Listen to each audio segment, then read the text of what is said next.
Welcome back to my studio on this wintry December day. I wanted to talk to you a little bit about a series of 7 paintings I have. This first one is 30 by 48 by 2 inches, and it's titled Untitled. Actually, no, this one's Athena. So I have to think about things a few minutes, but you can see there's a face in there.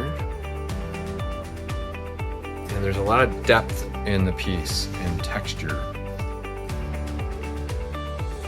So putting down a base coat of paint, letting it dry a little bit, coming back in with another layer, some heavy body acrylics mixed with latex, actual raw pigments mixed in, some pouring techniques.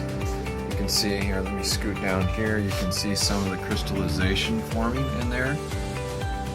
Or cells, people call them cells, I don't know, you can call it anything you want. But it's really cool effects. So I like to manipulate the paint a lot after it's on there. So I'll push it around with palette knives. I do work sometimes with brushes and such, and fingers and whatever tools I can find nearby that might create the texture that I want. But the reason I'm showing these 7 paintings is because they're a part of a series, and I'm going to tell you about that series right now. So this Athena came after another one called Old Man Winter, and he is in a collection somewhere on the East Coast, Carolinas, I believe.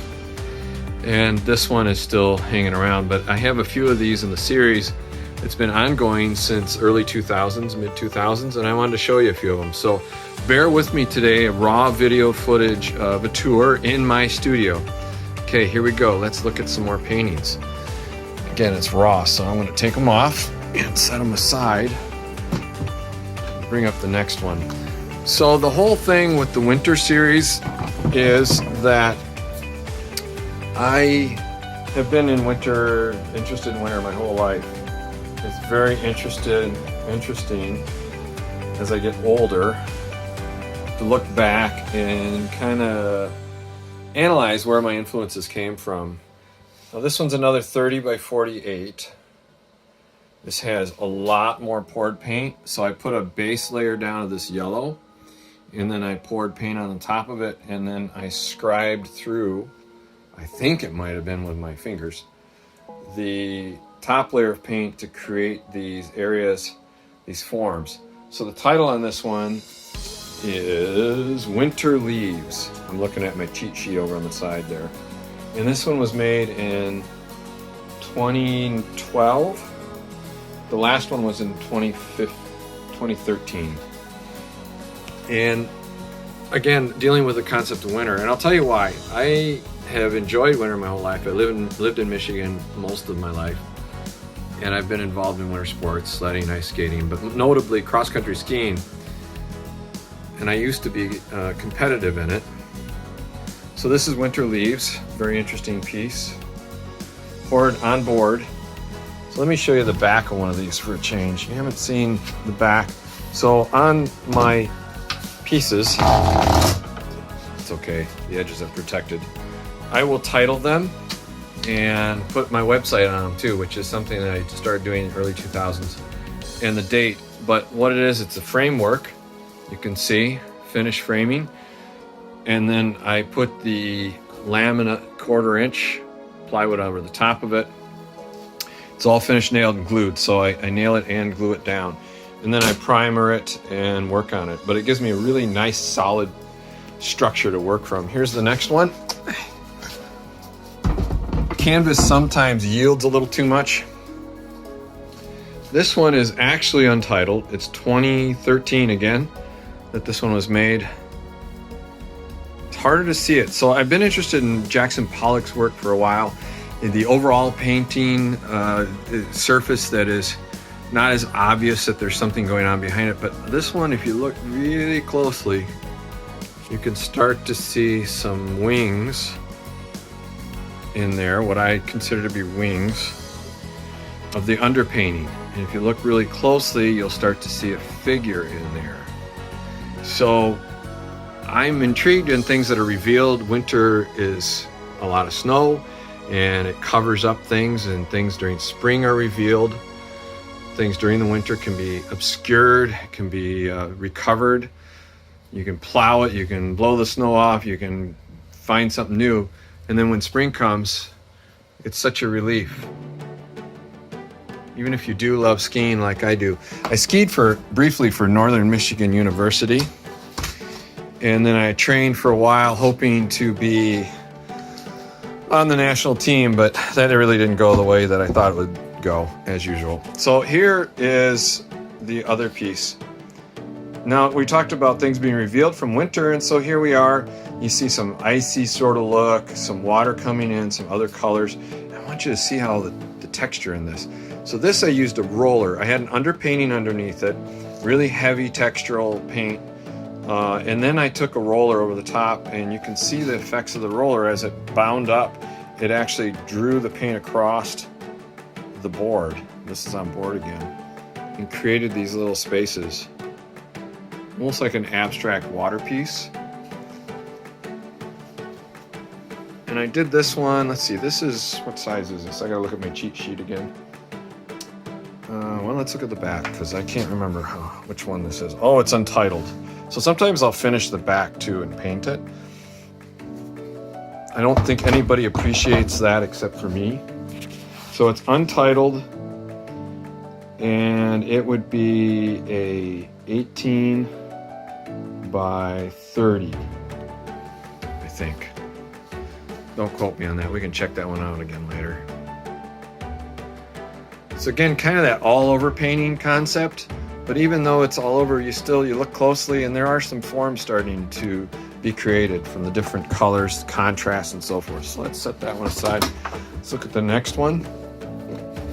I want to look at this one here. This is a smaller one. I'm going to talk about, this is Jumping for the Ideal, 2006, and then it was painted again, over painted again, back in probably 2017. And this is smaller, 12 by 24. This will be easier for me to get a shot of it with the current camera setup we have. But again, there was a painting underneath it. You can kind of see it coming through. Didn't like it, thought about it for a long time, and decided I need to paint over this. I had a different concept overlaying it, and I thought it would be interesting. So we have the spirals that come in, kind of this perimeter structure around it, this almost halo. And then always movement, trying to create movement through the piece. And then you kind of have this figure that's in this doorway, obscured a little bit with all these cube forms, square forms that are kind of obscuring, giving him openings, closing things off. I was going through some major changes at the time, but winter was always there. The cross-country skiing was always there.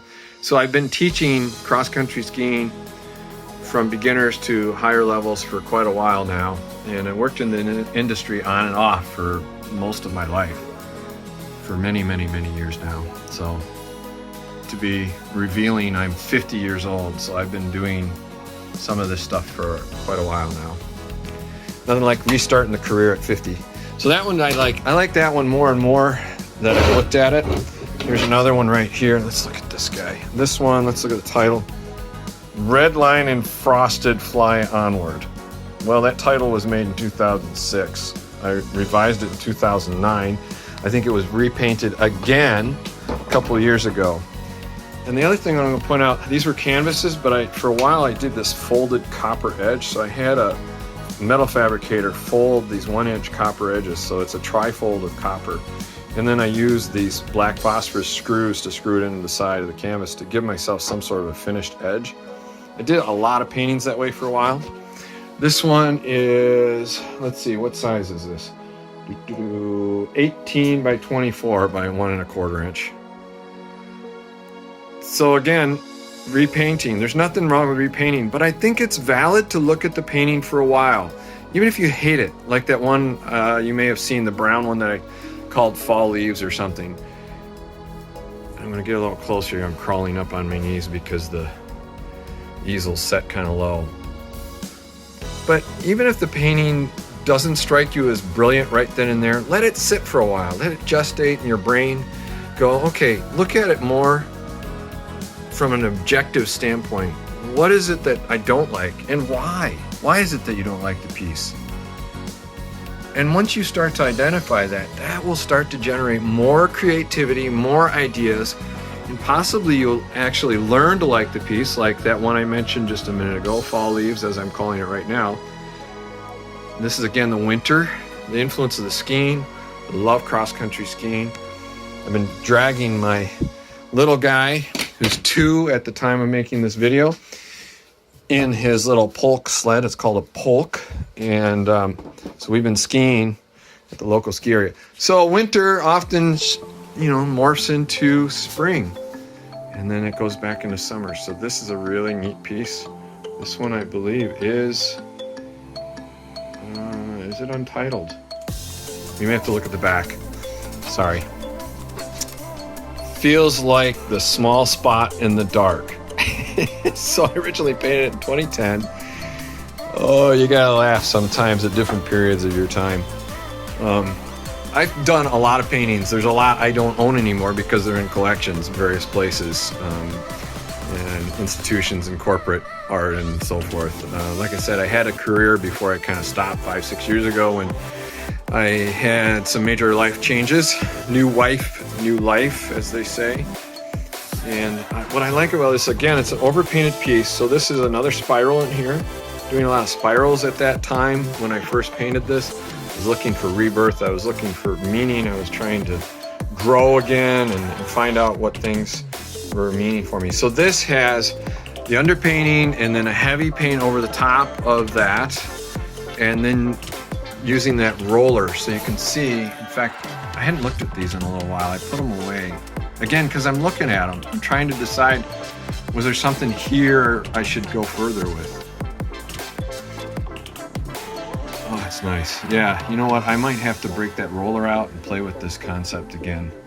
So some raw pigments mixed in, different clay bodies, again referencing the sculpture and the pottery.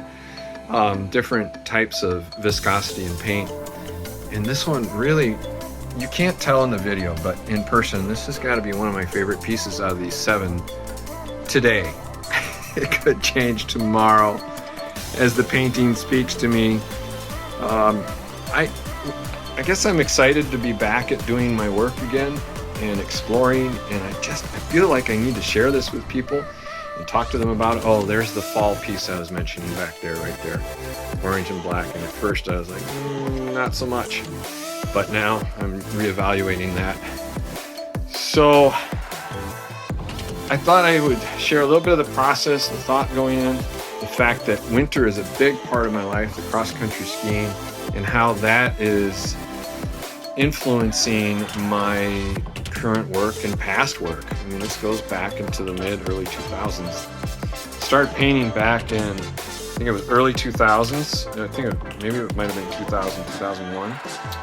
And there's another story about how that came about another day that I will tell you.